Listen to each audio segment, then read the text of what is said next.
Today I'm going to explain why I have decided to become woke, because after many years of contemplation I've decided that, the woke movement is the right movement to follow. It's compassionate. We show compassion to people that are trapped in the wrong bodies, and women walking around with big massive penises. I mean, what a horrible experience it must be to be a woman walking around with a big massive penis. So we believe that anybody can be anything that they want. If a woman with a penis believes that she's a woman, then obviously she should be allowed to use a women's bathroom, because she is actually a woman. I mean, they have period poos, don't forget. I mean, these people having period poos and blatantly women, and anybody that thinks anything else is totally intolerant, and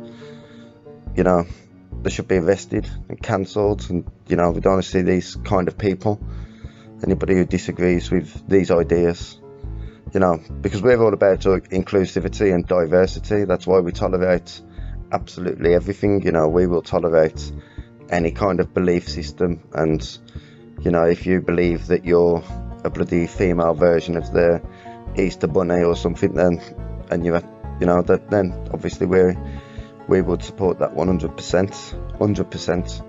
Obviously we would. Obviously that's just a compassionate side of us, I suppose. So we support absolutely all forms of diversity, and we tolerate absolutely everybody and everything except for Christians, obviously, and facts, and anybody who disagrees with us. But other than that, we believe in full diversity and tolerance of all belief systems. And we hate offensive jokes, obviously. We hate words, because words can be so violent sometimes, and people get hurt with words. So therefore, we always say, if you haven't got anything nice to say, then really you shouldn't say anything. But despite that, I still do believe in full freedom of speech and expression for everyone in the world. I mean, it doesn't matter what you believe, you should be allowed to voice, to have full freedom of speech and freedom of expression, and the right to speak without being locked up. Obviously you should be allowed to do that, obviously, except for Christians and intolerant people. Again, they shouldn't be allowed to do it, but everybody else should. The rest of us tolerant people should definitely be allowed freedom of speech and freedom of expression. So that's pretty much the gist of what I believe. Now I'll probably go into it a little bit later, a little bit more on what I believe, because now I feel like I actually do believe in real freedom. I think I was misunderstanding what freedom meant before. But before I go, I just want anybody to, I just want to mention, I've been watching HBO's absolutely brilliant The Last of Us season 2, and I was nearly in tears watching it, and I just know that Ellie is going to be an absolutely brilliant dad. I can just see it coming. But yeah, thank you very much anyway. I'm out. Yeah, today I want to further explain my new woke beliefs, because I've been, like I've explained in my previous video, I've been woken up by the mainstream media and by the entertainment industry. I'm fully woke now, and I'm on board with all the wokeness. And there's a question going around the internet I want to address, which is, what's more dangerous, a bear or a man? Which one would you rather be stuck in a room with, one bear or one man? If you was a female, which one would you choose to be stuck in a room with? And obviously to me it's an absolutely stupid question, because obviously the answer is definitely a bear, because a bear is proper cute. I mean, there's no way a bear is going to hurt you. It's just way too cute and cuddly, and they wave at people, and they're just like big giant puppies. And polar bears, even them, they're just too cute to hurt you really. And you could just run up to it and start cuddling it and lie down with it, and it'll look after you and protect you. So definitely I'd rather be stuck in a room with a bear than any sort of a man. if I was a woman. Obviously I'm not a woman, so it's not really up to me to say, but I just look at it like this: how can something as cute as a polar bear be dangerous? But when you look at men on the other hand, I mean, have you seen some of the stuff that men actually write on Twitter and Facebook, and you know, the fight in the streets and stuff? You never see polar bears and grizzly bears fighting over a football match. I mean, Dahmer was a man, you know, Jeffrey Dahmer. Well, I think he was a man. I don't really want to assume his gender, but I'm sure Jeffrey Dahmer identified as being a male. So yeah, definitely I think I'd rather be stuck in a room with a bear rather than a man. But if I could choose how to have a bear or a woman with a penis, I'd probably choose a woman with a penis, because, you know, women with penises are stunning and brave, and, you know, and they're usually super tolerant of everybody. So yeah, it depends on the situation. I think preferably I'd rather be stuck in a room with a woman with a penis than a bear or a man. But, you know, if it had to come down to it and I had to choose out of a bear and a man, I'd probably choose a bear, be stuck in a room with a bear, because men are so dangerous. And, you know, sometimes, you know, they've got big sharp knives on them sometimes and stuff as well. So, you know, I definitely wouldn't trust a man, you know, whereas a bear, you know, what's a bear gonna do? It's just gonna cuddle you. But, you know, I think the problem with today's society is all this masculinity, you know, kids listening to shit like Andrew Tate and gangster rap and shit, you know, when they should be, you know, they should be spending the time listening to more feminine music, like Celine Dion or something. And, you know, they watch men's football, they don't watch women's football. Women hardly get paid anything when they play football, when men get paid millions. And that's mainly because of the patriarchy and the simple fact that everybody is just an absolute sexist pig. So yeah, but I'll go further into it later anyway. Thanks for watching.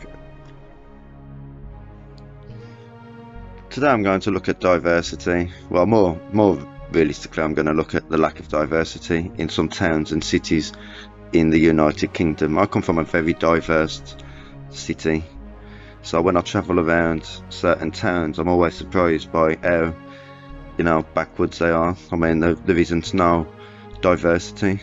I mean, what is a place now without diversity? I mean, you know, you go around some towns in England and it seems to me like they're just refusing to let go of culture, their own history and traditions. I mean, you know, they're like desperately clinging onto them. And, you know, the far right obviously hate diversity and they use it as an excuse to say racist things on the internet. But I don't hate diversity. Me personally, I believe that we should have a total open borders policy and take in absolutely everybody. I mean, and if people don't like it, then they should just leave. I mean, there shouldn't be racist white trash, you know, far right Nazis. You know what I mean? They shouldn't be that, should they? They should just leave the place and find somewhere that is alright for them to live. I mean, in my opinion, there's plenty of room here. There's lots of countryside left yet. We could turn the whole place into just one giant concrete jungle. I mean, I think that would be absolutely brilliant, to be honest. I mean, like I say, I'm a very tolerant person, but I won't tolerate anybody defending their own community or their home land or family or anything. I mean, obviously not, you know. But, you know, and to be fair, a lot of people are moaning about Keir Starmer. I mean, I think Keir Starmer is doing an absolutely brilliant job so far. I mean, the way he's just silenced his opposition is really impressive. I mean, it's just the way he's, you know, thrown people into prison for nothing more than writing something on the internet is, in my opinion, absolutely magnificent. And that should do it. That should now fake news should stop, because Keir Starmer's took control of the situation, and all news is going to be backed by people like Keir Starmer and what you can and can't say. And to me, that is just absolutely fantastic. And you know, anybody who is in prison for anybody that is in prison for going against Keir Starmer, in my opinion, it's probably their own faults, because it's their own faults for being far-right, racist thugs. Do you know what I mean? They shouldn't be Nazis, and then, you know, they wouldn't be in prison. In my opinion, prison isn't harsh enough. For me, I honestly believe that they should just be exterminated. And, you know, it's as simple as that. I mean, you should be exterminated for being such intolerant scum, in my opinion, and thinking that you're better than everybody else. Just instant extermination, no questions asked. And, you know, I'm glad that the internet is deleting these people and stopping these people from speaking freely on it. And I think it's absolutely brilliant that London and Birmingham are so diverse. I mean, I walk around Birmingham sometimes and I honestly think, you know, you could forget where you are sometimes. You could honestly think that you're in the Caribbean or Africa or the Middle East. I mean, obviously not a nice part of the Caribbean, Africa or the Middle East, you know, some sort of slum in the Caribbean, Africa or the Middle East. But you could honestly believe that you're not even in England. And to me, that's the great thing about diversity.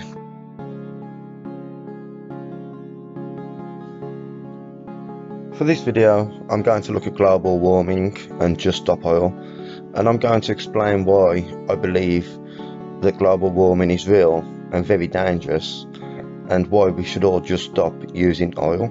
I mean, to start with, I mean, global warming is getting so dangerous now that it literally set LA and Hollywood on fire earlier on this year. I mean, the sun was so hot that it actually set the earth on fire.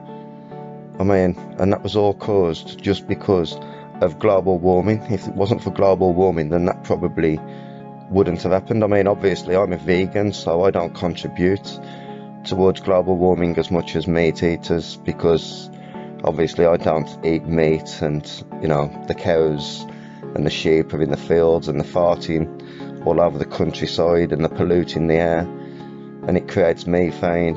And you know, if people would just stop eating these animals and just stop consuming dairy products and go onto a full vegan diet like people like me, then we could really just, you know, get rid of all the cows, kill all the cows, you know, get them out of the countryside and stop them from farting and polluting the air. And we could do that, you know what I mean, if people just become vegan like me. I mean, animals don't have to die for me to eat at the end of the day, because I'm a vegan. So, you know, I know animals are dying for me to eat, obviously, except for a few million insects and thousands of rabbits. But I mean, other than that, you know, and you know, what can a tiny little insect contribute towards the ecosystem anyway? I mean, literally nothing. And I know that, you know, my farts produce methane, especially mine, because I'm a vegan, so obviously I'm probably producing a lot of methane.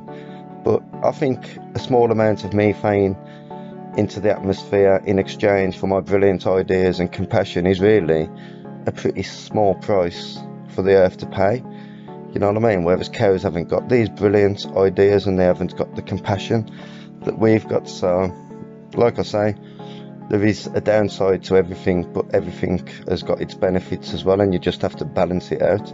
I mean, like I say, global warming is getting so bad now that if we're not careful, I'm pretty sure that in the future people are just going to start spontaneously combusting, and then nobody will be laughing then. That won't be a laughing matter, will it? And all of our cities are going to be underwater, which, you know, obviously it's got its benefits if our cities go underwater. I mean, it would definitely create more diversity.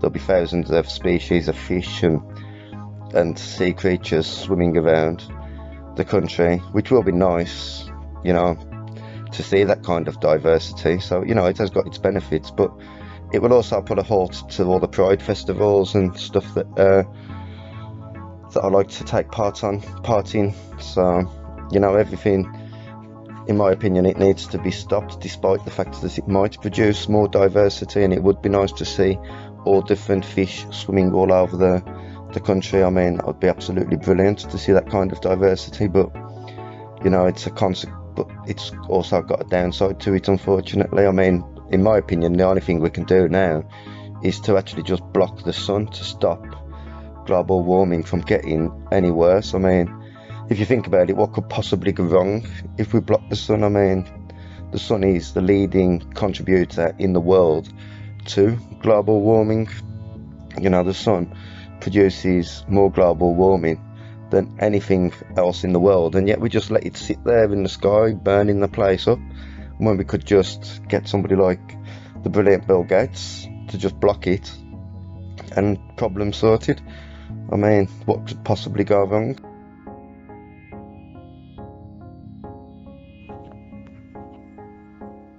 Yeah, so to continue with my newfound welcome and explaining why I'm now woke, and today I want to look at internet censorship. And you know, a lot of people moan about internet censorship, a lot of people don't like it, but I thank Google for internet censorship, and I thank Facebook for internet censorship, because, you know, internet censorship prevents a lot of right-wing, a lot of far-right thugs from actually speaking online, and that is a good thing, even if sometimes they are actually saying facts and things that are true. You know, it's still good that them taken off the internet, because, you know, they say really hurtful things sometimes. So in my opinion, yeah, internet censorship is absolutely brilliant, but I don't think there's enough internet censorship, if anything, to be honest. I mean, I hate it when I wake up in the morning and I'm eating my granola, and, you know, and I have to read horrible stories on the news and on Facebook. You know, in my opinion, everything should be censored. Like, all these horrible things that are happening all of the time, we should just censor it all, and then we'd all just live in a world where all we ever hear is good news, and surely that would make the world a much better place. You know, get rid of all the bad news and just have good news repeated over and over again. I think that would make the world a much better place, and then we could all follow people that believe the exact same things that we believe, and we could all agree with each other.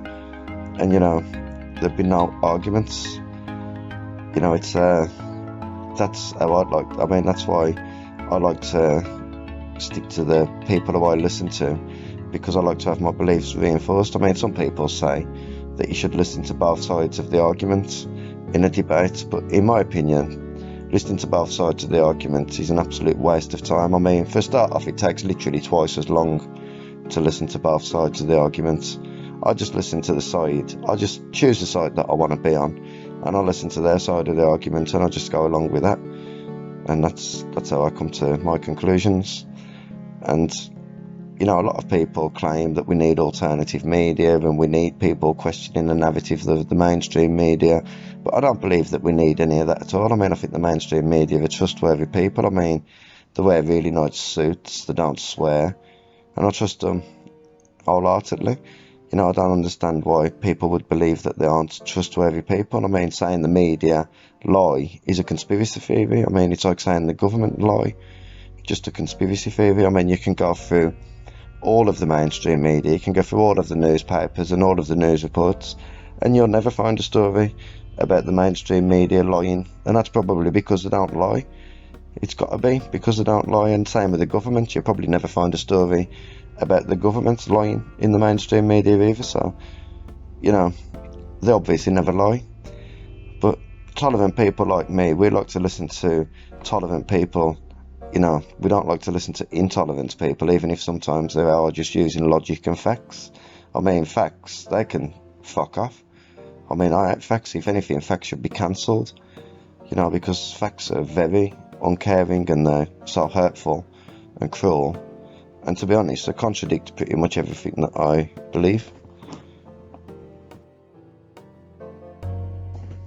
Yeah, so to continue with my awakening, today this video is going to be about abortions, which is a very touchy subject. Now obviously I believe that it's a woman's body, so therefore it should be the woman's choice. But there is a lot of people that don't think like that. There's a lot of outside interference from conservative groups and Christians that don't like abortions, and there's a lot of debate about abortions. What age should you be allowed to have an abortion up to? At what point does a pregnant woman, at what point does that baby become an actual living human? And at what point does that living human's human rights begin? So there's a lot of questions about abortions, but I don't believe, me personally, that it's up to men to tell women what they can and can't do. I mean, I believe that the patriarchy has been doing that for long enough, and I don't think it should have anything to do with the patriarchy on what a woman can and can't do. If a woman wants an abortion, then surely it's got nothing to do with any man, and it should definitely have nothing to do with the patriarchy, unless obviously that man has got a vagina or is pregnant, which is obviously possible. But unless that is the case, then obviously it should have nothing to do with any man. I mean, you know, it sounds like I'm pro-abortion, but I don't actually like the term pro-abortion. To me, pro-abortion sounds offensive. It makes it sound like, you know, like I love abortions, and like I just want to go around giving abortions out or something like them sweets. So I don't like the term pro-abortion. I think it's a terrible term. I find it offensive. I prefer the term pro-choice. The choice to do what, you know, what women want to do with their bodies. And, you know, you've got to remember that sometimes, you know, an abortion is actually the only way to actually avoid an unwanted birth. I mean, it's literally the only way. I mean, obviously excluding not having sex in the first place or using contraception, but, you know, sometimes women are a bit too sozzled to think of things like that. So, you know, abortion is sometimes the only way out of it. But for me, like I say, I don't think should be anything to do with a man on what a woman does with her body. It's her body, and therefore it's her choice, and all the man is required to do is support her decision and pay child support up until the child is 18 years old, and that's it. Like I say, for me, it's an obvious one. It's, you know, as women say, my body, my choice. I mean, obviously you could apply that logic to drugs, but, you know, drugs kill.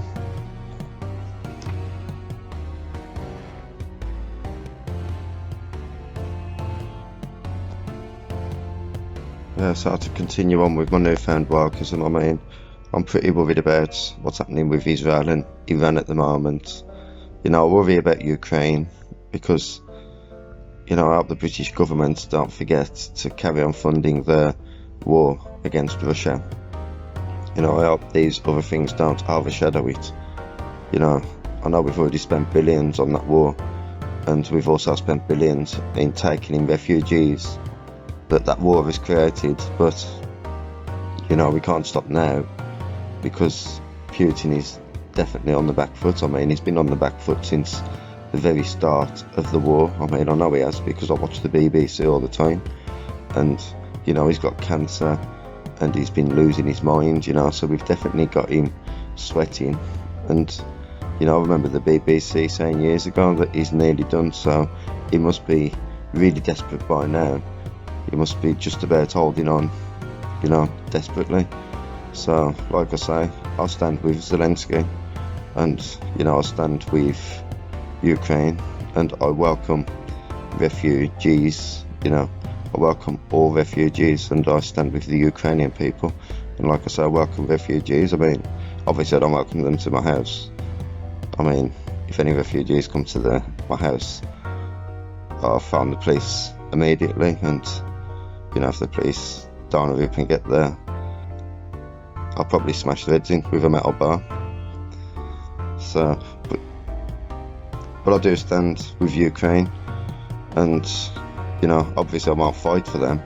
I mean, obviously somebody else can do that. I'm not even Ukrainian, and I've barely got a clue what's even going on. So, but I do stand with them, and I will definitely post nice supportive things on Facebook and Twitter showing everybody that I stand with Ukraine. I mean, and I believe Zelensky is great. I mean, he doesn't wear a suit like all the other politicians, so, you know, he's brilliant.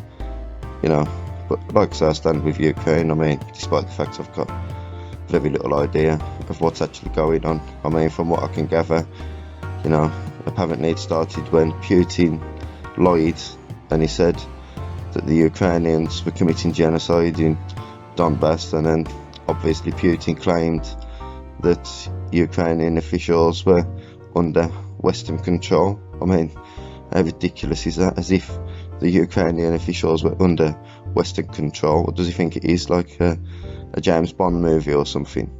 So, but you know, don't worry, he's losing. I know he's losing because the BBC have told me he's losing, so, you know, he's desperate, and, you know, if we carry on fighting, it's only a matter of time before we beat him. And, you know, I don't trust Russia at all, and I definitely don't trust the Russian government and Putin. I mean, you know, they're oppressive and they're opposed to freedom of speech. I mean, you could say what you like about us in the UK, but we support freedom of expression and freedom of speech. I mean, you're not going to get locked up in the UK for simply saying what you believe to be the case.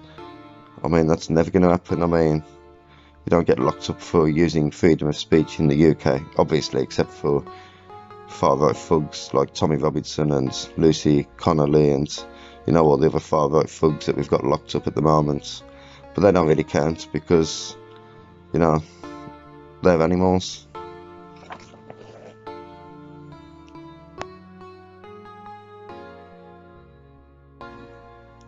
So to continue with my newfound wokeness, I want to look at Hollywood, because Hollywood is absolutely brilliant in my opinion, and I love how progressive and forward-thinking Hollywood actually is.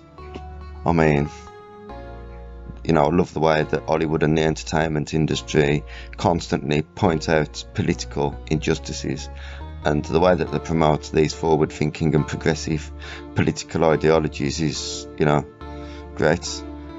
And they also represent the LGBTQ community, and obviously that is also brilliant.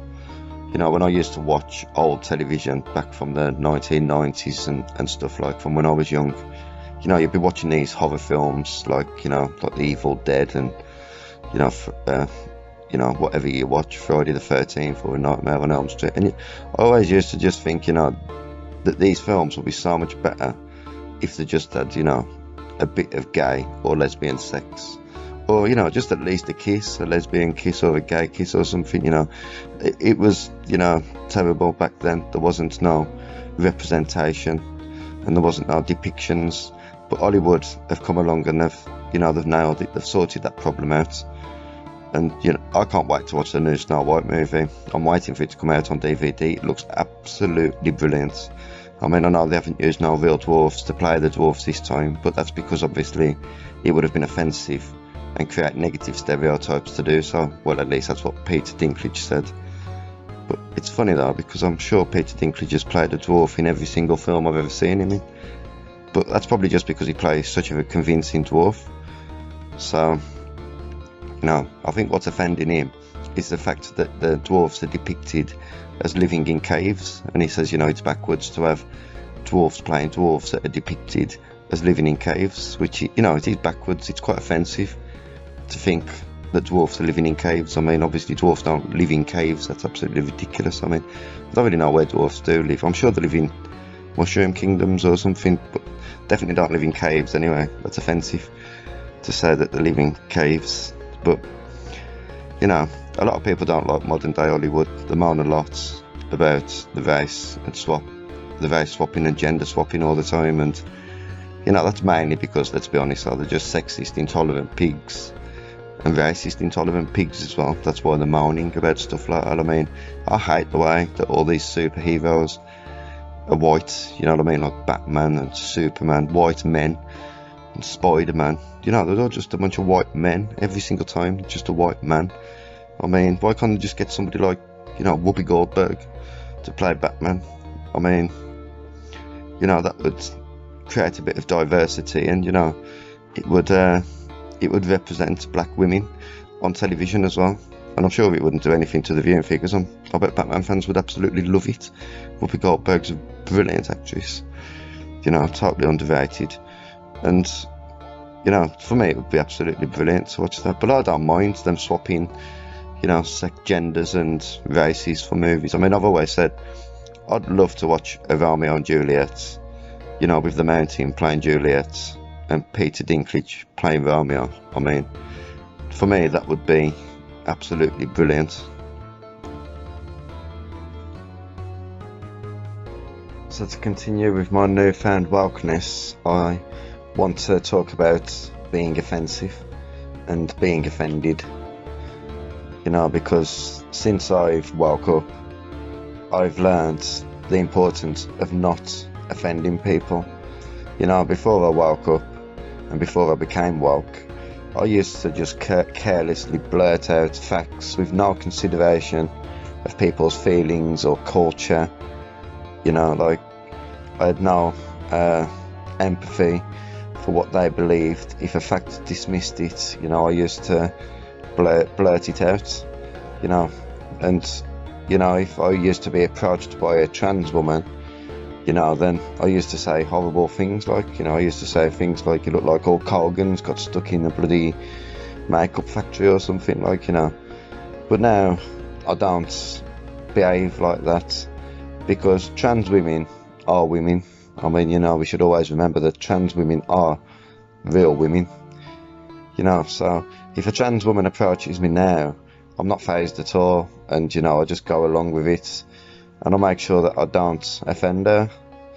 You know, like, I look at it like this. I mean, a cis woman can make your day, but trans women make your whole week, if you know what I mean. So, and, you know, for me, I think it's offensive to treat a trans woman like she's actually a man. Do you know what I mean? Like, you know, what really offends me is when people say things like they wouldn't sleep with a trans woman. It's like, why the fuck not? Why wouldn't you sleep with a trans woman? It's because you're a transphobic cunt, isn't it? That's all it is. I mean, Keir Starmer has, I mean, and he's not gay. You know, it's not gay. Sleeping with a trans woman is not gay, because a trans woman is a woman. So, you know, I don't understand the problem, and it really does offend me. I mean, I find quite a few things offensive, but that really does offend me. But, you know, I'm offended by stereotypes as well, and racist jokes, and old-fashioned cartoons and television, and Donald Trump, and Christians and conservatives, you know, logic and facts. Do you know what I mean? These things I find very offensive, and I'd like to see a movement to try to cancel a few of these things, to be honest. But, you know, I'll tell you what I find most offensive. I find it most offensive when I'm offended and people don't acknowledge that I'm offended. Like, it's not important that I'm offended, but it is important that I'm offended at the end of the day, because I have the right to live my life not being offended. I don't like walking around all day being offended by everything everybody's saying, you know. But if I am offended by something, then the fact that I am offended should, you know, give me extra rights, and, you know, maybe even a little bit of applause, because, you know, I get offended on other people's behalf sometimes, because, you know, I'm just such a social justice warrior and stuff, and I just, you know, if somebody says something offensive to somebody else, I actually get offended myself standing next to that person. I get offended for that person sometimes. It's just the sort of person that I am. But yeah, like I say, I mean, you know, we have to do better, and we have to try to make sure that we don't offend people.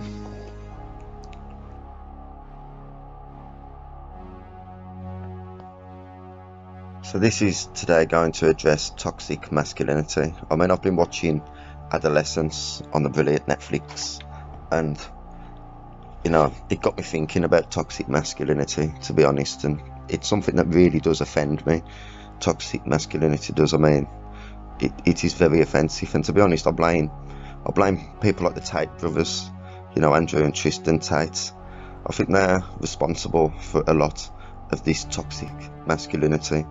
I mean, I think these kids, you know, especially these young men, I think they're sitting around, you know, them them watching Andrew Tate. You know, he's surrounded by like 10, 20 half-naked women, and you know, these kids, they think it's cool. They think it's cool that Andrew Tate is surrounded by all these half-naked women. The fucking bastard. You know, they're impressed by you, so they aspire to be like Andrew Tate. And these poor women, you know, I'm sure that they tried to escape if they could, but they probably drank too much champagne, you know, so they're stuck there with him, and you know, they're paid to go on the internet and find old men to exploit, you know, old lonely men, so they can exploit them and take money off them, and then they get exploited by the Tate brothers. I mean, it really is probably enough to make your heart weep. I mean, it is heartbreaking what happens, but you know, I'm sure that they'd escape if they could, but obviously they can't, because like I say, they're naked, and they've probably drank too much champagne, you know, so they can't escape. It's out of the question. But I don't understand why these toxic males, like the Tate brothers and Russell Brand as well, I mean, why do they always find themselves surrounded by half-naked women? I mean, I'm a good person, and I know I've only ever seen one naked woman, and she had a penis. But, you know, it's not just Andrew Tate. I mean, like I say, Russell Brand is toxic, Henry Cavill, I've heard he's toxic, and Tommy Robinson, I mean, obviously, he's also toxic. But it's good to see that the music industry is taking steps to move us away from toxic masculinity. I mean, I think if you look at the 90s and the early 2000s, you know, a lot of people was listening to like Guns N' Roses and System of a Down and Eminem and DMX. You know, it was all full of toxic masculinity. You know, I'm kind of glad that they've moved away from that now, and now they've made it so music is less toxic and there's less toxic masculinity in it. I mean, now even the males are feminine, and you know, in my opinion, that is brilliant. I mean, it's brilliant that they've taken the toxic masculinity out of the music industry. I mean, I know some people complain about everything, and they say that, you know, the music industry is hypersexualized now, and it's all just women, you know, dancing around in their underwear and shit, like basically doing the same as Andrew Tate, just selling sex, except Andrew Tate's at least selling it to lonely adults, whereas the music industry is probably just selling sex to kids, according to some people. But I don't see it like that at all. I mean, that's ridiculous to me. But you know, obviously there's a few bad eggs in the music industry, like Diddy, you know, but it's mainly filled with, you know, brilliant, progressive-minded people. Do you know what I mean? Like Chris Martin out of Coldplay. I mean, he's absolutely brilliant. I mean, some people, you know, again, criticise him, call him a champagne socialist and a hypocritical wanker. But I mean, I don't. I think he's absolutely brilliant, and you know, he gets a lot of stick. I mean, I think he's great. I mean, I know some people again say that his voice sounds like something between a cross between Mickey Mouse and Eeyore from Winnie the Pooh, but you know, he's got a brilliant progressive mind, and for me, him, Coldplay and Chris Martin are just absolutely brilliant.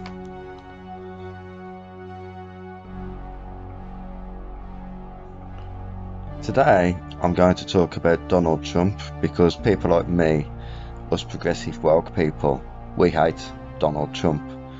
You know, I mean, we hate everything about him, and you know, we ask ourselves, why does he keep walking about with orange skin? And you know, he's a racist, hate monger and a womanizer, and he's another one of them, like Andrew Tate and a lot of others. He's full of toxic masculinity, and to me, I think he's basically a Nazi, and him being in power has made the world a much more dangerous place. You know, so these Trump voters, well done, you've made the world a more dangerous place. I mean, Joe Biden was brilliant. I mean, he never caused any trouble whatsoever. You know, he used to just go to meetings and have a little nap in the meeting and then go out. He had no idea what was going on, so how could he cause any trouble? But obviously now Trump's won. You know, he's not falling asleep through the meetings and stuff. And when Trump did win the election, had the strangest feelings and the strangest urges. I mean, I just had this really strong but sudden urge to just begin to film myself and start screaming and crying down the camera, which I did. I did it, like, you know, and I put it on YouTube, but I deleted the video because everybody was laughing about it, like, all these far right thugs thought it was really funny. But yeah, I don't see what was funny about it. I mean, why can't America vote somebody progressive like Keir Starmer, you know, like Labour in Britain? I mean, mind you, Keir Starmer did annoy me a little bit recently when he said a woman is an adult female, you know. But I do think he said that out of desperation, because I think his hands were tied, and, you know, it's literally took him years to answer that question anyway, so he did everything he could. But eventually, like, you know, somebody used one of our worst nightmares against him, and that's logic, and, you know, he had to concede to the logic, you know. Like I say, there's a few things I'd like to cancel, and logic and facts are a couple of them things. I don't like logic and facts. But to me, like I say, Donald Trump is a dangerous man. He's a warmonger, and we're in big trouble now. He's in power, like I say, he's a complete warmonger, and that's why he refused to go to war with Russia. You know, I think he's probably Putin's puppet. Do you know what I mean? I think he's under the thumb, and, you know, Putin is actually controlling Donald Trump, and that's the only reason why we haven't gone to war with Russia. I mean, I'm all for peace, but not when it comes to Russia and Putin. There can be no peace with people like Russia and Putin. We have to fight that war, and I know that we have to fight that war because I've been watching the BBC, and the BBC has told me that we have to fight that war, you know. But in my opinion, America should have voted for Kamala. I mean, I think she was absolutely brilliant, and it would have been amazing to see the first ever black female president. I mean, or is she the second? I can't remember, but it's one anyway, I can't remember. But that would have been brilliant, and I would have been so proud.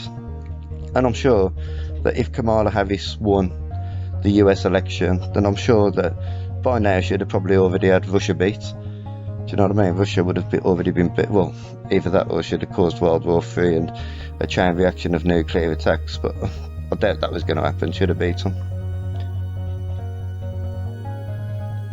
So to continue with my newfound wokeness, I want to speak about modern men. Because, to be honest, I spoke about toxic masculinity in a previous video, you know, people like Andrew Tate and Russell Brand, you know, and all these other toxic males and the mentality that they've got. And I didn't actually give any credit to modern day men, because in my opinion, modern day men are so much better. And a lot of these modern day men have now decided to completely move away from toxic masculinity, or masculinity of any description, to be honest. And I think that's absolutely brilliant, you know, that they've done that. And, you know, the fact that they've abandoned toxicity and masculinity and misogyny is great. It should, everybody who looks at that situation should say it's absolutely brilliant. I mean, now it's not actually that rare of an occurrence now to see men walking around cities and towns, you know, dressed in really nice feminine clothing, you know, and they look after the hair and they look after the nails and they have pedicures and they, you know, they look after themselves, and, you know, they even wear a face full of makeup and everything like that. And I just look at it and I just think that is brilliant. That is so progressive, you know. And I know some people would say, you know, that these men are not manly, and, you know, they're not actually real men. Some people would say they're not men in the head. You know, like they haven't got the mentality of the traditional old-fashioned men. But I say bullshit. I mean, why aren't they real men? What, they're not real men because they're in touch with the feminine side. You know, just because they're wearing a pair of tights and a dress with makeup, that means they're not a real man. I mean, obviously they're real men, they're proper men. But people say, you know, that if there's a war on, that we'd be fucked because of these new modern men. Do you know what I mean? That they would struggle to fight for us. But, you know, you can't send people to war when they're worried about breaking nails and, you know, their hair falling out of place and the makeup getting smudged. You know, but I don't agree with any of that. I mean, like I say, I think these modern men are brilliant, and, you know, men from previous generations have been intolerant and toxic and full of misogyny and rowdy and loud. You know, a bunch of football hooligans and all this stuff, you know, trashing the place. Whereas these modern men, they're not like that at all, you know. They're more like women, and it's progressive. it's nice to see men behaving more like women. I mean, I'd love to see a world where all men behave like that. I mean, just imagine how brilliant it would be to live in a world where all men, or at least the vast majority of men, you know, dress and behave like Boy George or Sam Smith. I mean, you know, you look at these, especially Sam Smith, you look at him and you just think, you know, only a real man would do what Sam Smith does. I mean, it's so brave, and he is absolutely stunning. But I know some people say that he's a freak and he looks like something out of Hellraiser, but I don't agree with that. Like, I mean, like I say, I think Sam Smith is a brilliant artist, and, you know, he's definitely in touch with his feminine side, and it's not a mental illness, obviously not, it's actually art. Sam Smith is an artist, and these modern day men are absolutely fantastic.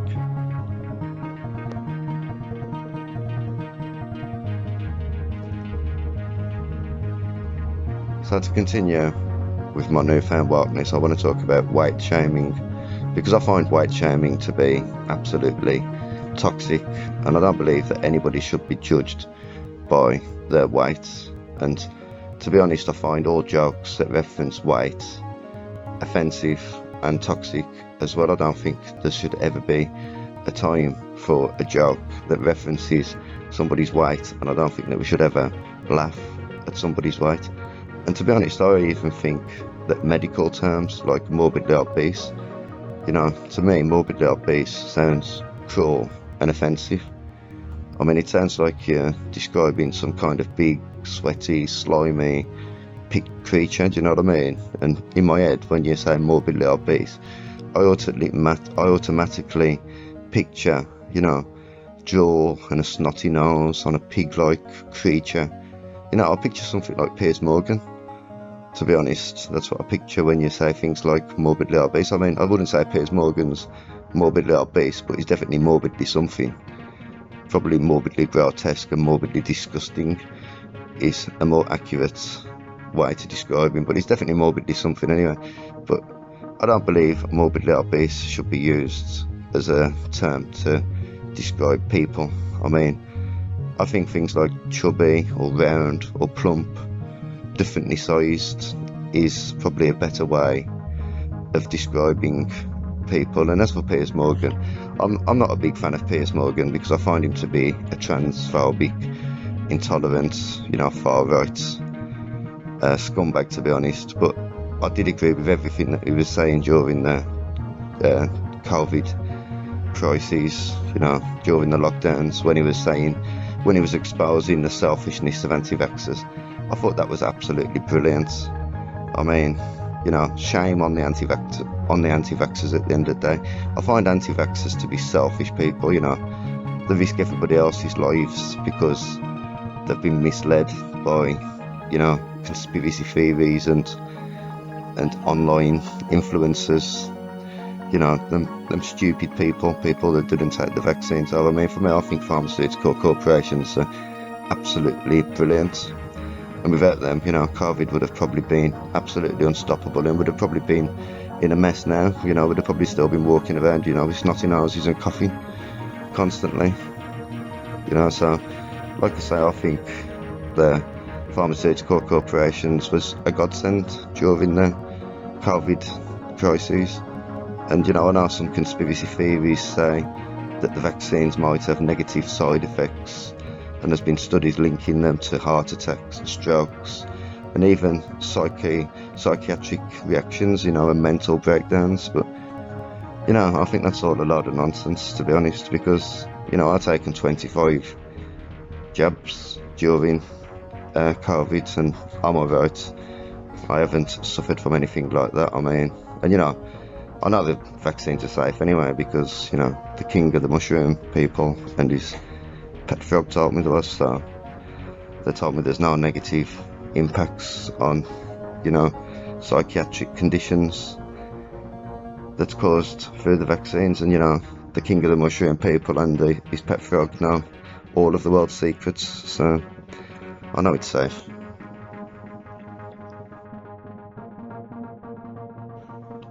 So to continue, I'd like to talk about rainbows, because there's nothing that I love more than walking around British cities in the United Kingdom, you know, walking around cities and towns and seeing rainbows and rainbow flags everywhere that I look. You know, you see them in banks and supermarkets and charity shops, and you see them in travel agents, and you know, you even see them in, you know, outside churches and things now, which, you know, is marvellous. And you know, they're on television as well, and they're in video games, I mean, and even in sports, you know, football captains actually wear rainbow armbands now to show their solidarity with the LGBTQ movement, which, you know, is great, it's brilliant. And a lot of councils now have replaced zebra crossings with rainbow crossings, which I think is just absolutely fantastic. I mean, it looks so beautiful, and you know, it's fun for the children, and it represents the LGBTQ community. I mean, I know, you know, some people are going to moan about it, some people moan about everything and they don't like it, and they say things like, isn't there a better cause that you could fight for, you know, like ending child labour, or exposing corporate exploitation, or even addressing, you know, the unfair and uneven wealth distribution that leads to the vast majority of the world's population living in poverty. You know, couldn't they expose something like that and fight a cause like that? But you know, I disagree completely with that. I mean, I think the oppression of the LGBTQ community is a very important cause to fight. We have to stop it, and we have to give them equal rights to the rest of us. And when I say equal rights, I actually mean, you know, more rights than the rest of us. But you know, I walk around the cities, like I say, and I look at these flags everywhere. Everywhere that you look, there's a rainbow flag, and you know, I think it's really marvellous, like I say. And I know you've got, again, these right-winged extremists, you know, homophobic, transphobic fascists, and they say things like, you know, gay people are actually overrepresented in media and in the entertainment industry, the state facts, and things like, you know. But at the end of the day, we don't care about facts, so you might as well just keep them to yourself. And then you've also got some conspiracy theorists on the internet that draw comparisons to the rainbow flags being similar to the Nazi flags that was everywhere, all over Nazi Germany during World War One and just before World War Two and just before World War Two. So, but I disagree with that completely. I think that's just a stupid conspiracy theory. I mean, is there any similarities at all between the two? One of them is a pretty lovely rainbow flag with loads of different colours on it that is about diversity and inclusion for everybody, you know, for all people except for Christians and obviously people that don't agree with us, and intolerant people. But other than that, it's for them. It's for, you know, for the rest of us, at least. When a swastika was never about that. I mean, a swastika is about persecution, and it's about superiority, people feeling superior, and racism. So for me, there's no similarities at all, and people who try to say that there is are just conspiracy theorists. But like I say, there is always people on the far right that do talk like that, and you know, and like I say, they keep saying things like, you know, why not expose Christian persecution in Islamic states and in China, or you know, expose corporate child slavery used by the exact same companies that are promoting these sick and twisted ideologies. But I don't agree with any of that. I don't know what they're even talking about. But I'd like to see, like I say, I know some people think that it's too much with the flags, but I disagree. I think we should have more. I think it's a shame that we can't paint a whole city the colours of a rainbow. That would be truly marvellous.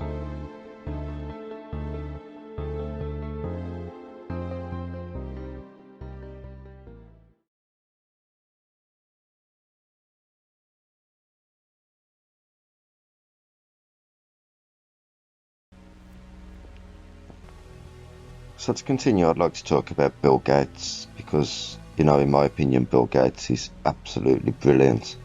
I really do love Bill Gates. He's such a charitable, kind person, you know, and he's donated so much of his wealth to fighting issues like global warming and, you know, poverty and vaccinations, you know, spreading vaccinations out. I mean, he is fantastic, and his vaccinations really did save the day during COVID. You know, it was literally like a superhero, a bit like Batman, you know, but better, to be honest. I mean, I think he's just absolutely brilliant, Bill Gates is, and, you know, but despite his brilliance and despite his kindness, you know, you've still got this group of people that are always attacking him, you know, and they're bringing up his past interactions with Jeffrey Epstein, you know, and even the news ambushing him, you know, when they get him on the news, they ambush him and start asking him about Jeffrey Epstein. I mean, you know, I say shut up. I mean, honestly, Bill Gates is brilliant. He shouldn't have to explain anything that he's ever done. I mean, he only had a few interactions with Jeffrey Epstein anyway, didn't he? I mean, well, not a few, quite a lot, like, but, you know, that doesn't mean nothing. Obviously it doesn't. I mean, just because he's associating himself with the world's most famous human sex trafficker, that doesn't reflect badly on Bill Gates himself, the person. Of course it doesn't. But, you know, like I say, look at the vaccines. You know, he sorted COVID out. His, you know, philanthropy is absolutely marvellous. And I know his critics say things like he's just passing money around from, you know, vaccine companies to charities which he owns and stuff like this. And but, you know, I disagree. I mean, when I hear people criticise him like this, I just think to myself, what have you ever done to help? Do you know what I mean? You've never done anything to help. Bill Gates he's given millions. I mean, people who criticise him have literally never done anything at all to help. You know, the proper, like, really clutching at straws, like them trying to expose something evil inside him that just isn't there. You know, they say things like, why should we trust Bill Gates with the future of our children? You know, when he was associated with the world's most famous human sex trafficker and paedophile Jeffrey Epstein. But, you know, like I say, he might have met Jeffrey Epstein, he might have met him many times, which he did, according to the New York Times, but that's got nothing at all to do with us. I mean, he's super progressive at the end of the day, and he talks about climate change, and he talks about, you know, cows farting in the countryside. I mean, I think he's brilliant. He's actually invested in an Australian climate technology, which actually plans to actually reduce the methane from cows' burps. You know what I mean? That's what I mean. He's just absolutely fantastic, and people still criticise him, and they say things like he gives off evil vibes, and they find something, you know, psychotically scary about him and weird. You know, like he's an exaggerated version of Mr. Burns out of The Simpsons or something. I mean, but I don't agree with any of that. I don't think Bill Gates is scary or weird. I think he's absolutely fantastic.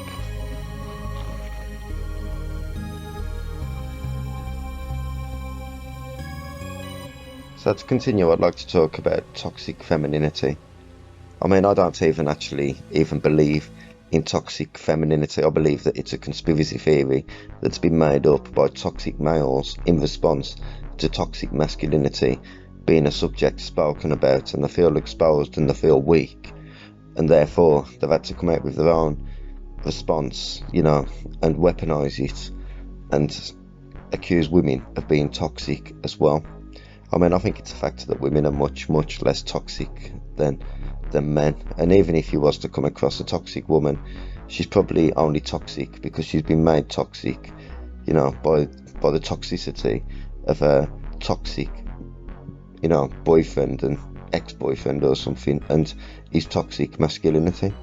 I mean, you know, you have to remember that women are actually victims of an oppressive system that is designed to work against them which is itself controlled by the patriarchy, which is then controlled by toxic males and toxic masculinity.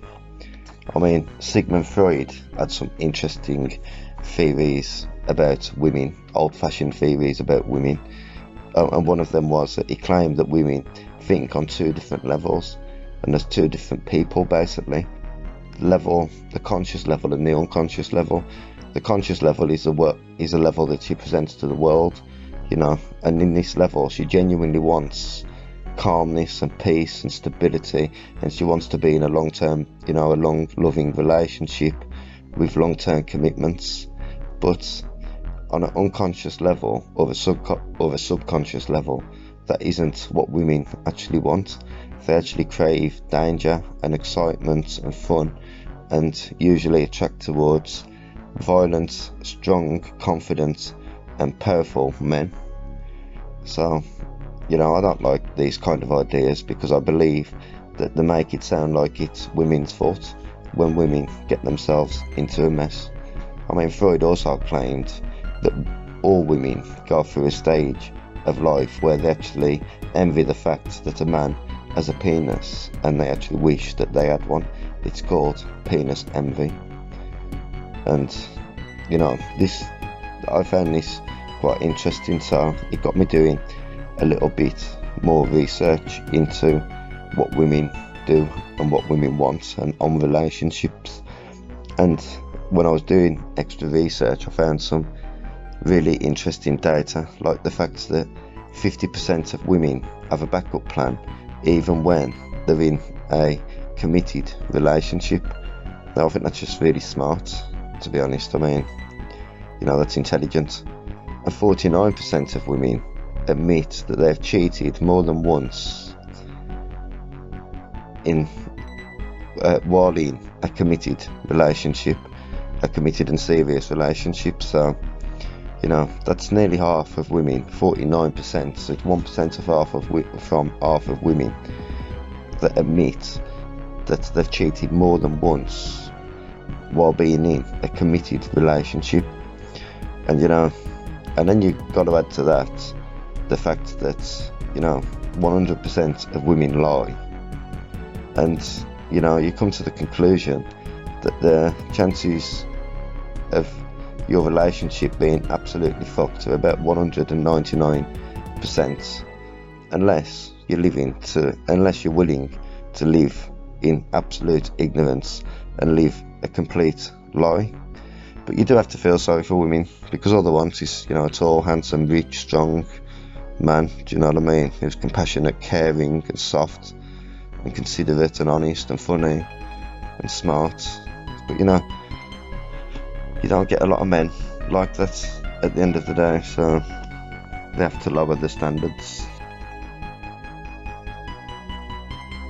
So what I want to do now is I want to actually choose my pronouns, because I've been woke for quite some time, and as you can see, I passionately support the woke movement, but I've never actually chose any pronouns. I still use the same pronouns as what I was born with, which is obviously he, him and is.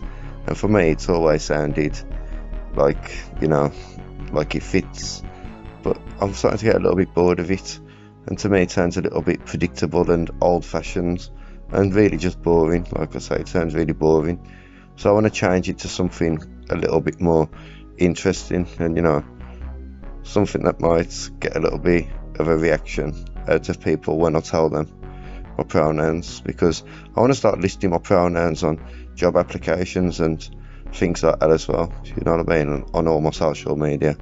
I think that's what I should start doing. But like I say, him, his and he is my pronouns at the moment, and I find them too old and boring and traditional, to be honest, and I'm not going to use she or she and her either, because again, they're very old-fashioned and boring, and unfortunately I don't think they really fit my description either. But one that did catch my eye was they, them. Now, I thought they, them was good. I really like that. I mean, definitely my favourite one so far. It sounds really cool, like, here they are, and they're leaving.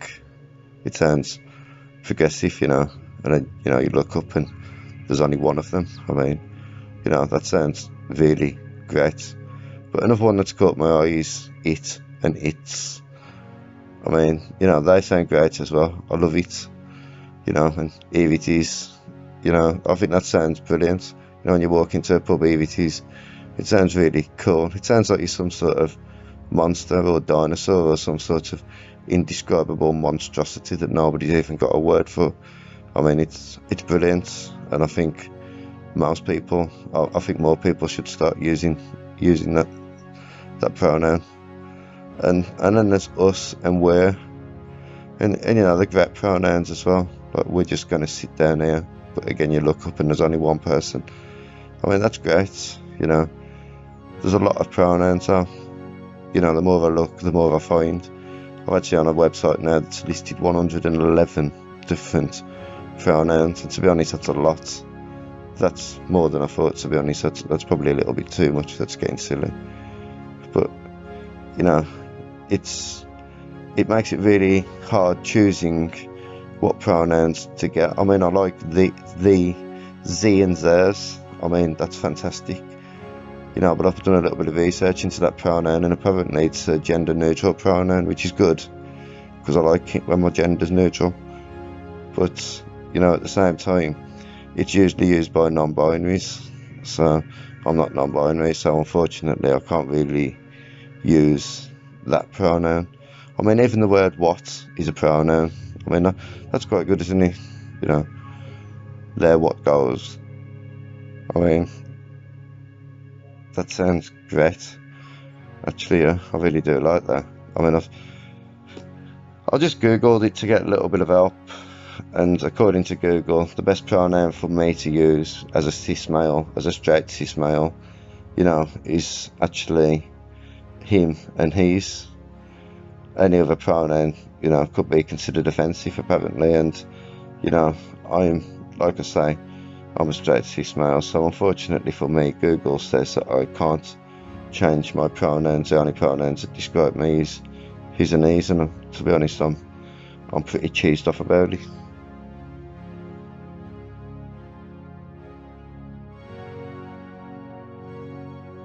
As I continue my journey through my newfound wokeness, I am constantly amazed and surprised about how diverse and brilliant the whole LGBTQ community actually is. For me, it's brilliant, and I've learned so much through listening to people that are woke, because they're more sociably aware and they're more caring people, and they're just better people, in my opinion. And I've learned so much from listening to these people, like I say, and I feel like so knowledgeable about it all now. I mean, recently, I was trying to choose myself some new pronouns, a new set of pronouns I wanted, but in the end I decided to just stick with what I've got, to be honest. But when I was doing a bit of research to choose my pronouns, I was trying to choose what pronouns fitted me best. I learned so much about gender, because I used to just think, gender was just male and female, obviously. I think that's what most people believe, especially as children. But, it's not. There's a huge spectrum of different genders and different types of people that live. And it's a surprisingly diverse spectrum as well. There's so many different kinds of genders and so many pronouns now that really it's getting hard to keep up. And considering there was only two, if you go back 20 years ago, maybe, there was two. Now there's just like literally hundreds, and it's absolutely brilliant. I mean, obviously we all know the two most famous genders, which are male and female, which in my opinion is boring. But then there's the genders that we don't know as much about, like non-binaries. Now, non-binary people are people that don't identify as exclusively male or female. I mean, that is brilliant. So then you have gender fluid individuals. Now, gender fluid individuals are people whose gender shifts and fluctuates over time, so they don't even know what gender they're going to be in the next couple of months, let alone the next week, you know, because I'm gender fluid. So the change from gender to gender, which I found so fascinating and interesting. I mean, so these are gender fluid individuals, and then you've got agender, which are individuals that don't even have a gender. So you've actually got a gender for people that don't have a gender. I mean, you know, this is some real progressive stuff. And then you've got bigender, which are individuals that identify with two genders. I don't know what two genders, I don't know if that just means male and female, or if they can identify as, I don't know, you know, agender and gender fluid at the same time. So you could say your gender fluctuates, but you don't even have one. I mean, that is fantastic. And I know some people might think that this is confusing, but this isn't really that confusing when you learn about it. It's just really interesting. And then, like I say, you've got the bigenders, then you've got demi-boys and demi-girls, which are people that partially identify with male or female gender. So they don't fully identify as it, they're not fully male or female, do you know what I mean? They partially identify with either male or female gender. And then you've got pangender, and pangenders are just crazy because they just identify as all genders. So that's brilliant. I mean, pangender is fantastic. And like I say, this is so progressive. I mean, me personally, I'm obviously a straight cis male. I mean, my girlfriend is a female, hence the fact, you know, that I'm straight. That's why my girlfriend is female. I mean, but she does have a penis, obviously, and she's got really hairy hands and big feet. To be honest, I'm thinking about breaking up. But she'll probably just beat the shit out of me again, so help. So as you know, I'm woke, and as you also probably know, every single woke person in the world supports Palestine, and I don't really know why that is, but we just do. We all support Palestine. I mean, I don't even know what's going on in Palestine and Israel, but I still support Palestine. That's just how woke I am. No, I just support Palestine. But like I say, we support Palestine and we support the LGBTQIA movement, plus, by the way, I forgot to put the plus. We support all that as well. And I think the reason, that we support these things is because I'm just so progressive. These ideas are so progressive that I can't help but support them, to be honest. And my favourite one at the moment, my favourite movement is the Gays for Gaza and the Gays for Islam movement. I mean, these are fantastic. And I think the reason that gay people tend to feel like they should defend Gaza and Palestine and Islam in general is because they feel as if they're all victims of the same systematic oppression. You know, I mean, granted, obviously gay people haven't been attacked by advanced military weapons and had 4 generations lost, but they do only get 1 month a year to support their culture, and many people still don't like trans people using the toilet of the preferred pronouns, which I find completely regressive, to be honest. But you got these crazy far-right conspiracy theorists that claim that this woke movement is just being used as some kind of distraction, so we all sit here arguing about nonsense like what a woman actually is, despite the fact that Genesis is one of the most ancient books that you can still read, and that tells you clearly what a woman is. But, you know, they claim that despite that, we're just sitting there arguing about nonsense, like when these politicians are just going around doing whatever they want. Do you know what I mean? And we're not taking no notice at all. But I'm not interested in all that. Politics bores me. I find it really boring, and I'm not interested in politics at all. But, you know, I don't mind jumping on political bandwagons of political ideologies that I don't understand beyond a surface level. I don't mind that so much. But when it comes to actually being involved in politics, I've got no time for it at all. And, you know, maybe I should.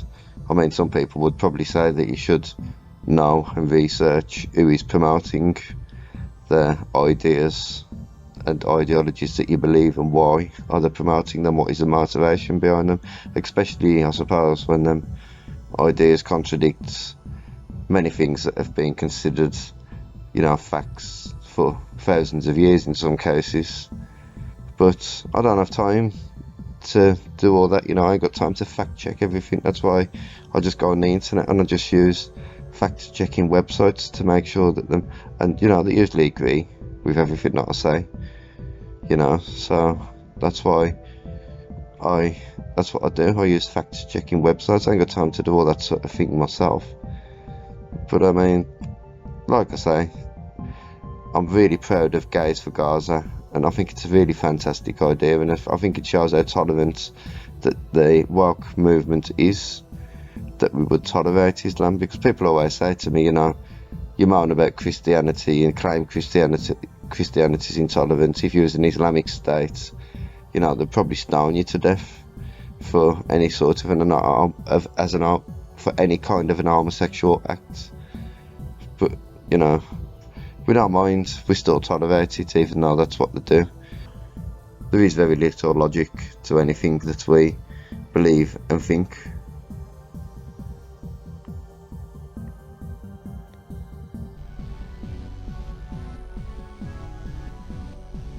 Today I want to talk about Ireland, because I think the Irish should be absolutely ashamed of themselves, and they've proven themselves to be, you know, far right thugs really, you know what I mean?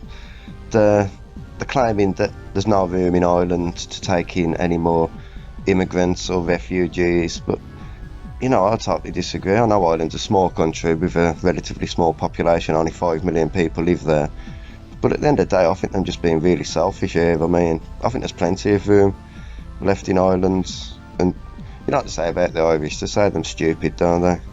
And you know, before you say anything, it's okay to joke about the Irish, because the Irish are white.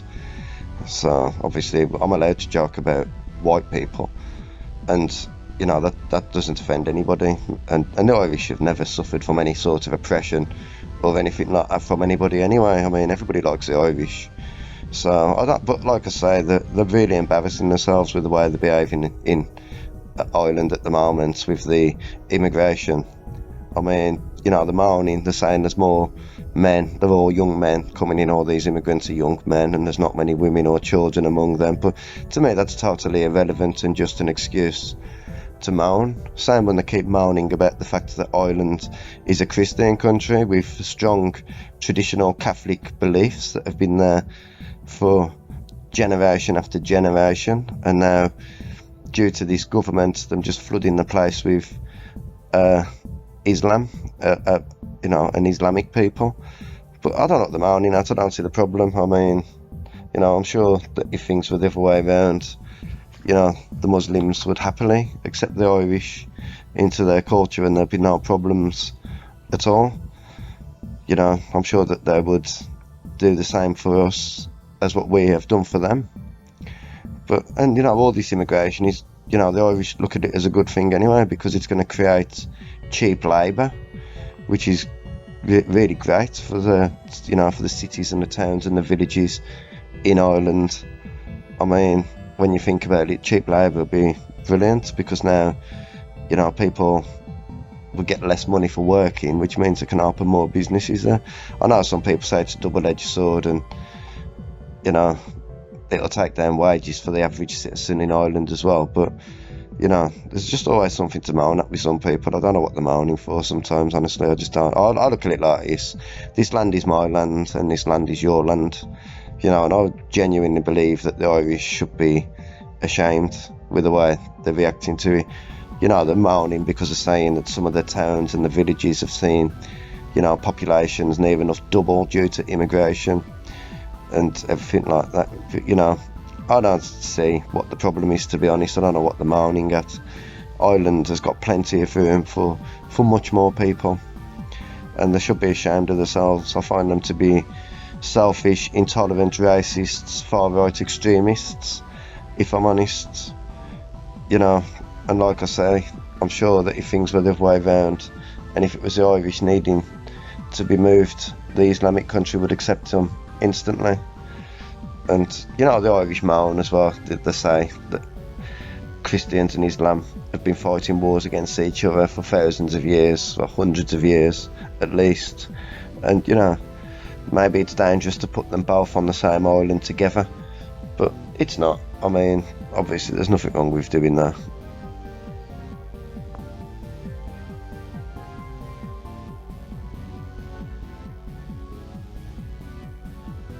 So for this section, I'd like to talk about perverted men. You know, these disgusting perverted men that are constantly staring at women when women try to just get on with their lives.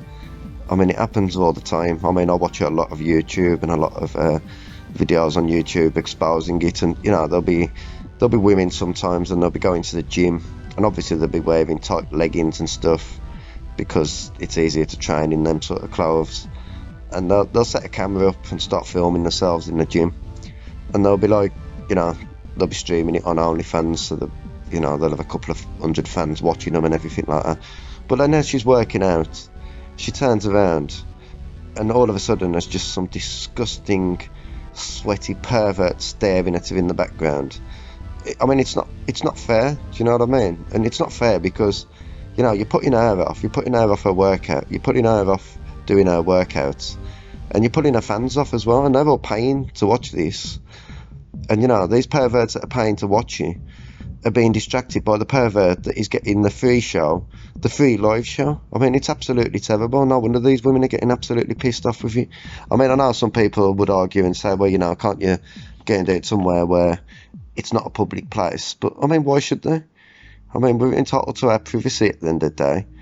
You know, she's streaming in front of a few hundred followers, and you know, you've got perverts in the background who just can't leave them alone. I mean, you know, but these men are disgusting, like I say. I mean, you see these women walking around cities and towns sometimes, and you know, they're just walking around minding their own business, you know, and obviously it's nice at the moment, it's July, so they're not wearing a lot of clothes, but then you just get these men just staring at them. You know, it just, what's wrong with them, man? They're just absolutely perverted. I mean, and you know, these men use excuses like, you know, they say, well, if she wasn't dressed like that, I wouldn't stare at her, or if I was dressed like that, then people would be staring at me as well. And if you don't want to be stared at, then dress sensibly. And just because it's red hot doesn't mean that you have to walk around semi-naked at the end of the day. If you actually look at how hot countries dress, most countries don't dress. Most hot countries actually do cover the skin. But that's all irrelevant to me. Like I say, she can dress however she wants, and she has the right to walk around any town or city, anywhere, without being distracted by people staring at her. I mean, I don't believe that women are doing this sort of thing for, you know, I don't believe that women want to be stared at like this. But, and I know people are saying, well, if they don't want to be stared at, why don't they dress a little bit more conservatively? I mean, you don't have to show every single part of your body possible just because it's red hot to keep yourself cool. Like I say, the hottest countries tend to cover the skin and still keep themselves cool by using, you know, cooling materials. But that's all irrelevant to me. Like I say, she can dress up however she wants, and she's still got the right to walk around towns without having perverts staring at them at the end of the day. I mean, you know, and that's for these people who say that it's actually perverted to be walking around cities and towns dressed like that, you know, actually looking for that attention. Then, you know, I disagree. At the end of the day, it's hot. The weather's hot, and you know, she wants to keep herself cool. There's nothing wrong with that. At the end of the day, if she wants to walk around the town totally naked, then she should be allowed to do that without everybody staring at her as well. I mean, you know, but people are just absolute perverts.